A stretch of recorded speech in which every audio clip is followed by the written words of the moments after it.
श्रीमद् भगवद गीता की जय। श्रीमद् भगवद गीता का अध्याय 6 और श्लोक संख्या 19 का भी हम पाठ करेंगे। यथा दीपो निवातस्थो नेन गते सोपमा स्मृता योगिनो यत् चित्तस्य युञ्जतो योगम आत्मना।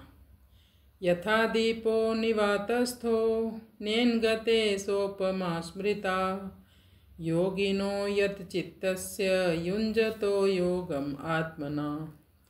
यथा दीपो निवातस्थो, निवात कहते हैं जहाँ बिल्कुल भी वायु ना हो या वायु स्पंदन ना करे जहाँ पर। नेन गते मतलब ना इंगते यानी चेष्टा रहित होना। सोपमा सा उपमा, वैसी ही उपमा। तो भगवान एक योगी के स्थिर चित्त की तुलना एक निवात स्थान में दीपक की लौ से करते हैं, एक वायु रहित स्थान से कर रहे हैं।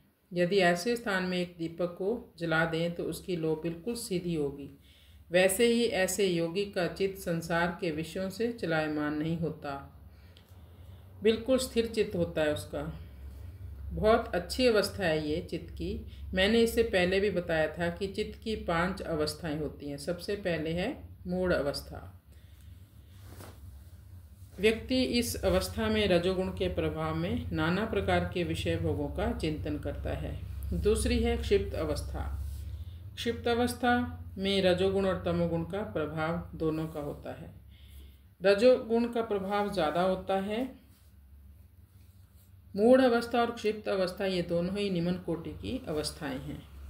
तीसरी है विक्षिप्त अवस्था। इस अवस्था में व्यक्ति थोड़ा सा सतोगुण के प्रभाव में रहता है, वहाँ से वो ध्यान शुरू करता है। चौथी अवस्था है एकाग्र अवस्था। इस अवस्था में व्यक्ति काफ़ी लंबे समय तक आत्मा या परमात्मा का चिंतन कर सकता है। पांचवी है निरुद्ध अवस्था। यहाँ भगवान कहते हैं यथा दीपो निवातस्थो, जिस स्थान पर रखने से दीपक की लौ बुझती नहीं, सीधी रहती है। निवातस्थो जहाँ पर वायु ना हो, उसी प्रकार एक योगी का चित्त योगिनो यत् चित्तस्य युञ्जतो योगम आत्मना। युञ्जता कहते अभ्यास करते हुए। तो ऐसी स्थिति तक पहुंचना तो बहुत मुश्किल है। कोई सोच सकता है कितने वर्ष लगेंगे ऐसी स्थिति तक पहुंचने के लिए। तो भगवान ने पहले ही कहा यदा और तदा, कितने वर्षों की बात नहीं की। बस जिस समय आप अपने मन को पूर्णतः वश में कर लोगे, बाहरी दुनिया से बिल्कुल हटा लोगे, भौतिक जीवन में जीना बंद कर दोगे, उसी समय आपके चित्त की अवस्था स्थापित हो जाती है। आप परमात्मा में स्थापित हो जाओगे।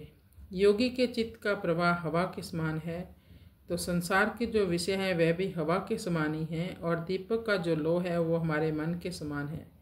मन को वश में करना होगा। एक तरफ आप हर प्रकार के विषयों को भी पाना चाहते हो और योगी भी बनना चाहते हो, ये असंभव है।